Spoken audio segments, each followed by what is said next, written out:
प्यारे मित्रों नमस्कार। आज मैं जो प्रसंग आपके पास लेकर आया हूं वो प्रसंग भगवान श्री राम के पिताजी के बारे में है। भगवान श्री राम के पिताजी का नाम, जिस नाम से लोग जानते हैं महाराज दशरथ के नाम से, तो महाराज दशरथ का नाम शुरू से दशरथ नहीं था। आरंभ में इनका नाम तो अजयपाल था। ये महाराज अज के पुत्र थे। अज के पुत्र होने के नाते इनका नाम अजयपाल था। महाराज अज ने जब अजयपाल का राज तिलक किया तो अयोध्या में अकाल पड़ गया। वो अकाल 100 वर्षों तक पड़ा रहा। महाराज अजयपाल ने खजाना खोलकर प्रजा का पालन पोषण किया, लेकिन जब खजाना रिक्त हो गया तो अजयपाल को बुलाया और कहा, अजयपाल, तुम पूर्व जन्म के बहुत बड़े पातकी हो। जब से मैंने तुम्हारा राज तिलक किया तब से हमारे यहां अकाल पड़ गया। अजयपाल ने कहा, पिताजी, जल का अधिकारी कौन है? महाराज अज ने बताया, जल का अधिकारी तो इंद्र है। वो जहां चाहता है जल वहीं बरसता है। यह बात सुनकर अजयपाल सीधा अपने गुरु महाराज बृहस्पति के आश्रम पर पहुंचे।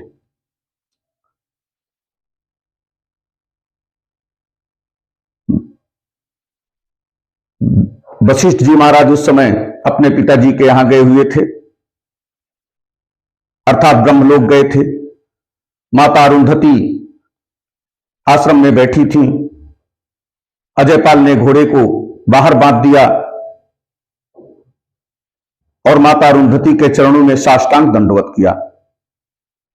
मित्रों, ये माता अरुंधति भी गुरु वशिष्ठ के कहने से ही इन्होंने ब्रह्मदेव की उपासना की थी।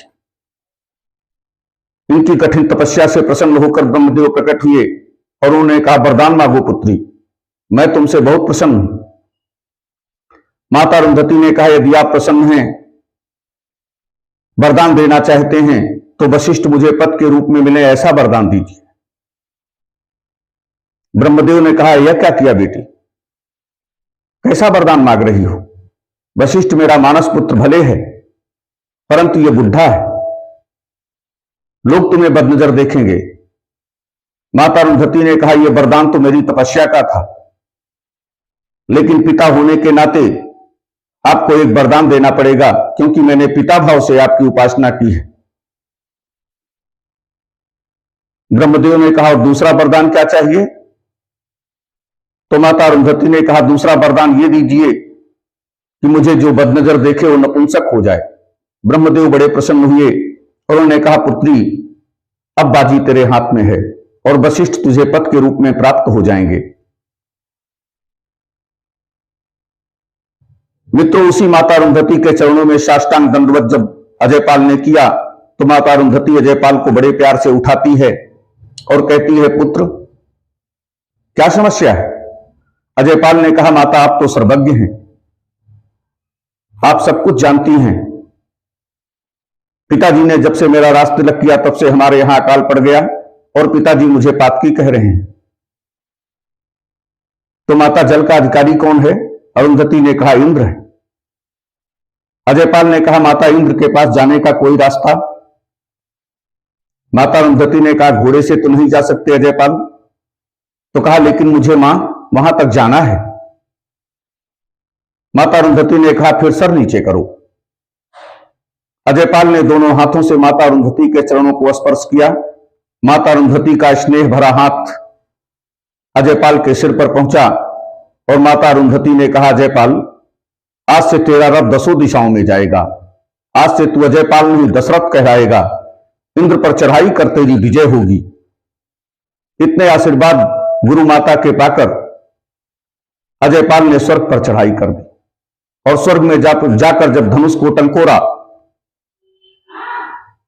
तो देवराज इंद्र वहां से भगा और देवगुरु बृहस्पति के पास जाकर बोला कि राक्षस घुस आया और आपने मुझे बताया तक नहीं गुरुदेव। देवगुरु बृहस्पति ने कहा, वो राक्षस नहीं है, तुम देवेंद्र कहलाते हो और वो नरेंद्र है। तुम देवों के इंद्र हो तो वो नरों का इंद्र है। यहां किसी तलाश में आया है जाकर पूछो क्या चाहिए। 33 करोड़ देवताओं की सेना लेकर इंद्र पहुंचा और उसने कहा, कौन हो तुम? तो बिना किसी अभिमान के अजयपाल ने कहा, महाराज अज का पुत्र अजयपाल। कहा, यहां किस प्रयोजन से आए हो? तो अजयपाल ने कहा, युद्ध दो या जल दो। देवेंद्र ने कहा, पहले तुमने युद्ध क्यों मांगा, जल क्यों नहीं मांगा? अजयपाल ने कहा, मैं क्षत्रिय हूं, भीख मांगना पसंद नहीं है। जीत जाएंगे तो जल मत दीजिएगा, और अगर आप हार जाएंगे तो हम जल लेकर जाएंगे। अभिमानी इंद्र ने अपने हाथ में वज्र उठाया तो देवगुरु बृहस्पति ने कहा, इंद्र आज ये तेरा वज्र भी फेल होगा, क्योंकि गुरु माता के इतने आशीर्वाद इसके साथ हैं, और दूसरी बात, माता अरुंधति इस बीच में ही इस वज्र को रोक देगी। लेकिन अभिमानी इंद्र ने वज्र को छोड़ दिया। गुरु माता अरुंधति ने बीच में ही वज्र को रोक दिया और कहा, मूर्ख इंद्र, देवगुरु के बताने पर भी तुझे विश्वास नहीं हुआ था। अजयपाल धनुष पर बाण चढ़ाओ और इंद्र के अभिमान को चूर चूर कर दो। अजयपाल ने धनुष पर बाण चढ़ाया तो देवेंद्र दोनों हाथ जोड़कर अजयपाल के सम्मुख खड़े हो गए। उन्होंने कहा, आपके यहां देवताओं पर, गौ माता पर, ब्राह्मणों पर, हरिजनों पर हाथ नहीं उठाते।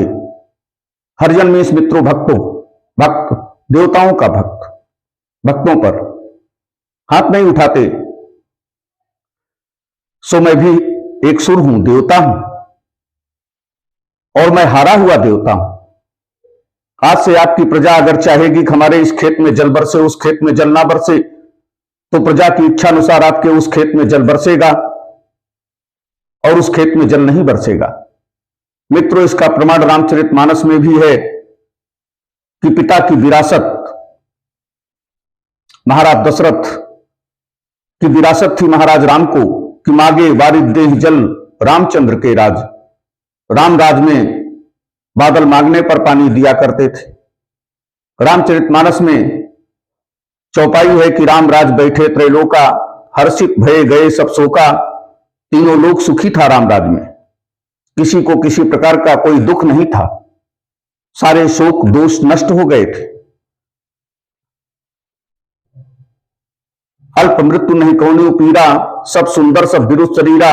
किसी को अल्प मृत्यु का भय नहीं था, सब सुंदर हुआ करते थे, निरोगी हुआ करते थे। फूलें फरें सदा तरुकानन, वन बाग बगीचे हरे भरे रहा करते थे और हमेशा फल देते थे। रहें एक संग गज पंचानन, हाथी और शेर जिनका जन्म सिद्ध बैर है, वे भी एक साथ रहा करते थे, बैर भाव भुलाकर। गज माने हाथी और पंचानन माने सिंह, दोनों बैर भाव भुलाकर एक साथ रहते थे। लता बिटप मागे मत चुवही, मन भावतो धेन पे स्रवही। पेड़ों की, वृक्षों की लताएं मांगने पर शहद और मधु दिया करती थी, गायें इच्छा अनुसार दूध दिया करती थी।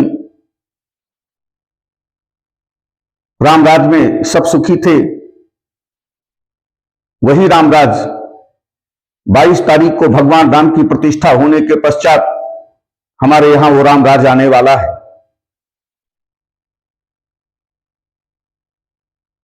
हम लोग सुखी होंगे, निरोगी होंगे, प्रसन्न मुद्रा में रहेंगे। इसलिए एक बार हमारे साथ सभी लोग बोलो, सियावर रामचंद्र की जय, पवन सुत हनुमान की जय। मित्रों, महाराज दशरथ के बारे में जो प्रसंग मैंने सुनाया है, यदि यह प्रसंग आपको पसंद आए तो हमारे चैनल को सब्सक्राइब करें, लाइक और शेयर अवश्य करें। और मित्रों, कल्प भेद के हिसाब से हरि अनंत हरि कथा अनंता, काहे सुनहि बहुविध सब संता।